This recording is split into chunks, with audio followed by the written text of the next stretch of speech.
Hello दोस्तों, RCC YouTube channel में आपका स्वागत है। तो दोस्तों, आज मैं लेके आया हूँ एप्सन का पासबुक प्रिंटर जो कि PLQ20 है।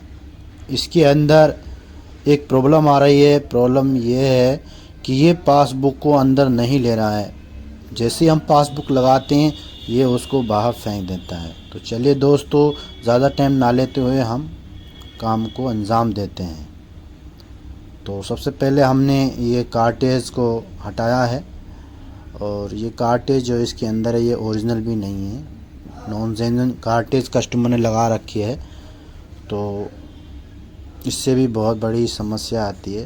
तो अभी इसको हम बताएंगे कि इसको कैसे खोलना है, कहाँ से स्टार्ट करना है इसको खोलने के लिए। तो इसमें क्या होता है, कैसे इसको खोलेंगे, क्या क्या हमें इसके लिए इक्विपमेंट चाहिएगा।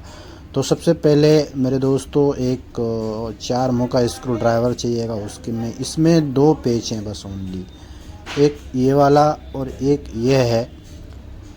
तो ये जैसे ही दोनों स्क्रू खुल जाते हैं तो खुलने के बाद अब इसमें आगे की तरफ भी प्रिंटर घुमा लेते हैं हम। तो घुमाने से अब इसको थोड़ा, ये इसमें क्या हेड है, ये हेड, इसमें ये हेड लग रहा है, और ये इसके 3 लॉक हैं। इसको कवर, पैनल वाला कवर है, इसको साइड में हटा दीजिएगा। उसके बाद इसको नीचे कर दीजिएगा। नीचे करने के बाद कवर देख लें कहीं से टूट तो नहीं रहा है, क्योंकि कस्टमर का है। कोई दिक्कत आएगी तो उसकी ज़िम्मेदारी, रिस्पॉन्सिबिलिटी हमारी होती है। तो इसमें 3 आगे की तरफ ये था, हमने कवर को ओपन कर दिया है। ओपन करने के लिए हमने कैसे कैसे ओपन किया है वो भी हम आपको बताएंगे, तो थोड़ा ध्यान दीजिए। ये देखो, एक लॉक यहाँ था, एक लॉक यहाँ, एक यहाँ, इसमें 3 लॉक थे। तीनों लॉक हमने इस कवर में जो दिख रहा है आपको, 1 2 3 पीछे से 2 स्क्रू थे और 2-3 लॉक आगे से थे। जैसे ये इसमें डाल के हम इसको हटा देते हैं। तो ये केबल है। तो दोस्तों, अभी हमने ये ऊपर वाला जो डिटेक्टर सेंसर है, हमने केबल को डिस्कनेक्ट कर दिया है। यहाँ पे 1 और 2 और 3 और 4 पेच हैं इसके अंदर, स्टील पेच हैं। पहले इसको खोलते हैं, उसके बाद वहाँ एक पेच है, ये वाला पेच जो मैं दिखा रहा हूँ आपको, एक ये पेच है, इसको भी खोलना है, और 2 इसमें साइड में हैं। तब जाके ये जो है पेपर डिटेक्टर जो असेंबली है वो आपको दिखा देगा। अब यहाँ पे एक स्क्रू ये है, इसको भी खोलना है, तभी हम आगे इसमें कार्रवाई कर सकते हैं। और एक इसके दूसरे साइड में है, वो भी हमने खोलना है। जैसे जैसे हम पेज को खोलेंगे उसके बाद ये जो असेंबली है पूरी, रोलर असेंबली है ये। तो वैसे इसमें पेपर को धकेलता है, मतलब पकड़कर रोल, इसमें रोलर असेंबली है। ऊपर वाला जो है, इसमें नीचे जो है सेंसर लगा हुआ है, वो भी हम आपको दिखाएंगे कि सेंसर किस तरीके से होता है और कैसे वो काम करता है। तो पहले इसको भी हम हटा लेते हैं आराम से, कोई जल्दीबाजी नहीं है, प्रेम से हटा लीजिएगा। ये देखो, मैं बता रहा था कि इसमें अपना रोलर है, ये रोलर हमने साइड में रख दिया है। अभी हम आपको दिखाएंगे सेंसर कौन कौन से होते हैं। तो ये सेंसर होता है, एक ये सेंसर होता है, एक ये जो काले काले से आपको दिखाई जो दे रहे हैं ना, ये सब सेंसर हैं। जब ये धुंधला हो जाते हैं, इनके ऊपर डस्ट आ जाता है, ये कोई और चीज़ आ जाती है, तो क्या है कि ये पेपर को देख नहीं पाते, जिसकी वजह से इनके पास पेपर जाएगा और नहीं भी जाएगा। कई बार क्या होता है कि पेपर हो या ना हो तब भी ये मूवमेंट करते रहते हैं। इनको ऐसा सेंस होता है कि हमारे अंदर पेपर है, लेकिन अभी क्या हो रहा है कि ये पेपर को अंदर नहीं ले रहे हैं। तो अंदर नहीं ले रहे हैं तो ये सेंसर ख़राब भी हो सकते हैं या डस्टी भी हो सकते हैं। तो अभी हम आपको इसको पूरा सेंसर जो प्लेट है पूरी खोल के दिखाएंगे कि किस तरीके से सेंसर जो होता है वो कैसा होता है।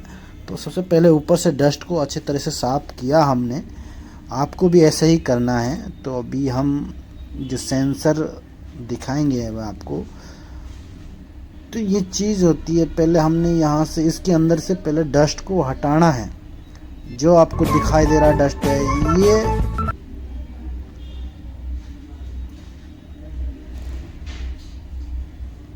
आप देख रहे हैं, बड़े ध्यान से देखिए, कोई दिक्कत नहीं है। अगर कोई दिक्कत आपको आती है तो आप हमें बताइए कमेंट करके कि सर यहाँ से कोई चीज़ समझ में नहीं आई है। अभी जो हमने दिखाया ये आपको सेंसर था, तो हमने ये सेंसर को खोल लिया है। बड़े आसानी के तरीके से सेंसर को खोला है। सेंसर खोलने के बाद उसको अच्छे तरीके से गीले कपड़ा, हल्का सा गीला कपड़ा ले लीजिए। अगर गीला कपड़ा, जैसे आपके पास थिनर वगैरह, पेट्रोल वगैरह नहीं है, तो आप गीला कपड़ा से उनको साफ़ कर सकते हैं। और थोड़ा सुखाने के बाद तब आप उसको दोबारा से उसमें फिट कर सकते हैं। तो पहले हमने फिर इसको अच्छे से, सफाई बहुत ज़रूरी है, सबसे बड़ी चीज़ है सफाई। अगर सही से सफाई हो गई तो समझो आपका जो सेंसर है वो सही से साफ़ हो गया। अगर सफाई करने के बाद भी आपको दिक्कत आती है तो समझो कि आपका जो है ये डिटेक्टर जो सेंसर है,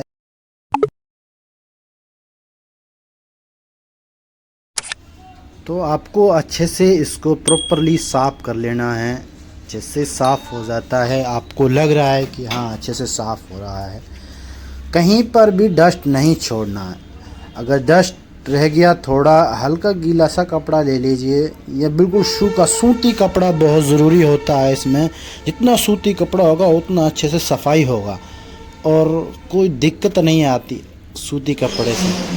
अब ये जो हम दिखा रहे हैं आपको, ये हेड है, इसको भी चेक कर लीजिए। इसमें भी कई बार क्या है, रबड़ वगैरह सी फिट हो जाता है, इस वजह से वैसी दिक्कत है।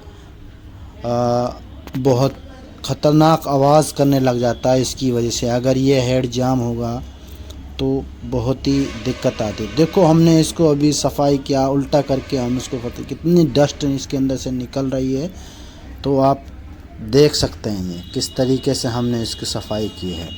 तो इस तरीके से आपको सफाई करनी है। कोई ज़्यादा बड़ी समस्या पासबुक प्रिंटर के अंदर होती नहीं है। तो मेन जो मकसद इसका जो होता है वही सिर्फ सफाई का ही है। सफाई के बाद अगर फिर भी आपकी प्रॉब्लम नहीं सॉर्ट आउट होती है, जो मैंने अभी इसमें बताया आपको कि भाई इसमें डिटेक्टर पासबुक डिटेक्ट नहीं कर रहा है, तो उसकी दिक्कत आ रही है। तो आहिस्ता आहिस्ता से जो चीज़ आपने जैसे जैसे खोली है, जैसे जैसे पार्ट को हटाया, वैसे वैसे आपको फिट करना, अच्छे से फिट करके तब आप इसको चेक करना है। ये चीज़ ध्यान से देखना है कि भाई कैसे पार्ट्स को खोला है, कैसे इसमें लगाया है। एक एक स्क्रू, कोई भी स्क्रू रहना नहीं चाहिए, कोई भी पेच जो है इसका रहना नहीं चाहिए, अच्छी तरह से फिट होना चाहिए। अगर आप ये अगर अच्छी तरह से फिट नहीं करेंगे तो समस्या, कुछ ना कुछ और समस्या इसके साथ उभर के आ जाएगी। जो प्रॉब्लम हम सही कर रहे हैं, बजाय उसको सही होने की कोई और परेशानी हमारे सामने खड़ी हो सकती है। तो इस चीज़ को हम बहुत ही सेफ्टी से और सावधानी से इसको फिट करना है। तो यहाँ पर जो हमने जैसे जैसे पेच खोले हैं वैसे वैसे इसको लगा देना है। तो और अच्छे से इसको बिठाकर प्रॉपरली तभी पेच कसना है। वैसा नहीं तो कई बार क्या होता है, एक तरफ से पेच कस गया है और एक तरफ से थोड़ा बैठा नहीं है, तो उसमें अब दूसरा पेच लगाएंगे तो पार्ट्स टूटने की ज़्यादा संभावना होती है। क्योंकि ये प्लास्टिक के जो सारा सिस्टम इसमें प्लास्टिक का ही होता है, कहीं कहीं पे स्टील लोहे लगी हुई होती है। बाकी यही है कि ज़्यादा जल्दीबाजी ना करके तो काम जो तसल्ली से हो जाता है उसका बहुत अच्छा रिज़ल्ट आता है। तो अभी हम जो जैसे जैसे हमने इसको ओपन किया वैसे वैसे हम स्क्रू लगा रहे हैं, और आप देखते रहिए। हमारी वीडियो को लाइक एंड सब्सक्राइब भी करते रहिए, शेयर करते रहिए, ताकि हम आपके लिए नई नई वीडियो लाते रहें। अगर आप हमें अच्छा प्यार देंगे तो हमें भी बहुत हौसला मिलता है। और लाइक एंड सब्सक्राइब ज़रूर करें। अगर कोई कमियां बीसी जो हमारे दिखाई दे रही है वो हमें ज़रूर बताएं। तो हमने प्रिंटर को फिट किया, अब हमने टेस्ट पे दे रहे हैं। तो प्रिंटर को पहले बंद कर देना है। इसमें F1 और F2 जो बटन है वो दोनों को एक साथ प्रेस करके आप टेस्ट पे निकाल लेते हैं। अब जैसे टेस्ट पे लेता है, देखो तो पेपर को हमने अंदर किया। अब इसमें लैंग्वेज का थोड़ा प्रॉब्लम आ रही थी, तो F1 से सेट करते हैं लैंग्वेज को। जैसे ही इंग्लिश के अंदर आ जाएगा तो हमने वो फिर वहीं छोड़ देना है। उसके बाद F2 दबा देना है। अभी हमने इंग्लिश के ऊपर आया नहीं है, वो अब आ गया है। तो अभी हमने F2 दबाएंगे तो पूरा प्रिंट अंदर जाएगा, पेज तब प्रिंट होके आएगा। तो देखिए अभी आहिस्ते आहिस्ते प्रिंट करना चालू कर दिया है मशीन ने। तो जैसे ही प्रिंट प्रॉपर हो जाएगा तो ये तो पक्की बात है कि प्रिंटर सही हो गया है, क्योंकि पेज इसने डिटेक्ट किया है पेज को और अब प्रिंट भी कर रहा है। तो यही इसमें एक प्रॉब्लम थी, जो पेज को डिटेक्ट नहीं कर रहा था, पासबुक को नहीं डिटेक्ट कर रहा था, यही इसके अंदर प्रॉब्लम थी। तो हमने इसको अच्छे से साफ़ सफाई किया। इसमें कोई पार्ट्स वगैरह हमने डाला नहीं है। मैं कहूँ कि कोई पार्ट डाला है, पार्ट्स नहीं डाला है। बिना पार्ट्स के हमने इसको आपको चला के दिखाया है।